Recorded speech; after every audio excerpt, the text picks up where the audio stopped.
Hello, Southern Cameroonians. Hello, Southern Cameroonians.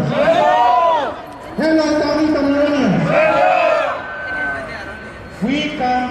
We've come here this morning, this afternoon, with bleeding hearts and minds.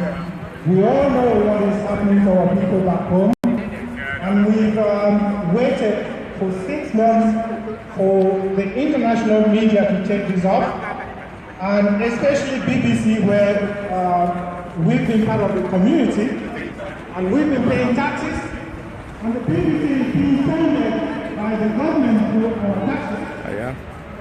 Hello. Hi. You're right. Good. Representing the different communities in the UK, and we realize that the BBC Are you part of the corporation? No. And that is the major reason why we're here. Now, Best of luck. some people will say the BBC is being unfair reporting. I will say the BBC is not reporting at all. I don't know whether you accept with me. BBC Africa hasn't got any audit. BBC Africa hasn't got any international audit. As you can see, the #1 freedom fighter is present. He said he was going to be here, and here he is at the BBC. He has been everywhere, and I mean, his voice has always been heard. You're welcome to London, Doc. Thank you very much. As we are in front of the BBC today, the Southern Cameroon Community UK. What one word do you have for UK in particular? We understand they have a strategic role to play in this struggle. As a forerunner, as the one who's been on the forefront of this struggle, what one word do you have for the people of the UK? This is the capital in which that betrayed us, that took our freedom away and sold it to Cameroon. So you must organize yourself here, be resilient, be persistent in your effort to get the United Kingdom involved in the international community to make sure that we can resolve the question of the annexation of Amazonia. Thank you so much. You've been going around. What is this team? What is the momentum at this particular moment? Our people are ready. As far as the international mobilization is concerned, our people are mobilized all over the globe, Asia, the United States, Europe, and Africa. We are mobilized also at home. We need to move the struggle to the next phase, where we can hurt the occupier to be able to shift the political equilibrium to our favor. And to our comrades back home who face the live bullets of the military forces loyal to La République to Cameroon, what word do you have for them? You have defeated them in phase 1 without firing a shot. You will defeat them in phase 2. You should be prepared, and as I said to you yesterday, to regain our freedom and our land, you have to fight them quarter by quarter, block by block. You have to defend every neighborhood until we expel the DOs, the colonial governments, and all the agents of colonialism in our homeland. That is the only way. You shouldn't be scared. You faced them for 56 years and you are still around to tell your own story. You alone will write the last chapter of the Amazonian story.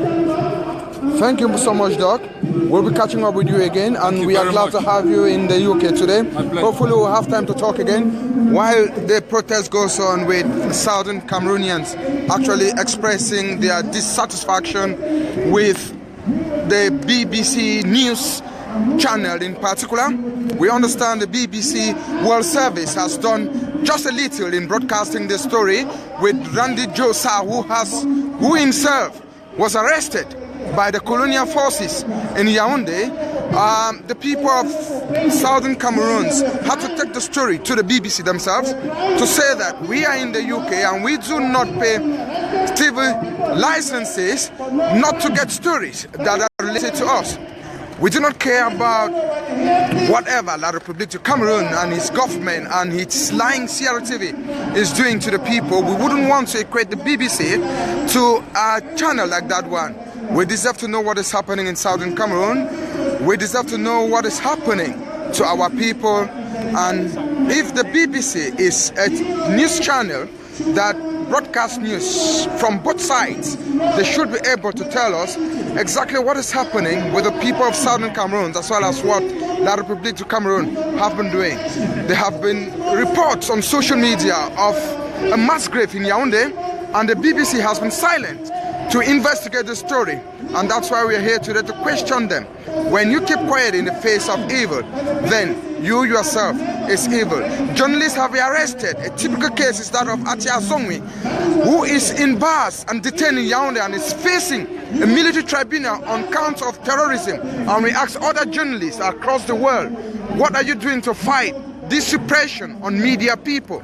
What are you doing to fight? If a journalist in Cameroon is arrested because he stands for the truth, then any journalist across the whole world must stand up and say freedom of expression, and the media is supposed to be free to report any issue that has to do with human rights, that has to do with the way people live. And the BBC News channel has failed to report incidents like that in Southern Cameroon. My heart is moving. I don't know about many of you. I have lost people in Cameroon who became killed in the process of this struggle. If you go live here, pretty much shut up, man. I don't know how to feel. What's that give it? I don't know how to feel. For people being because they simply went to a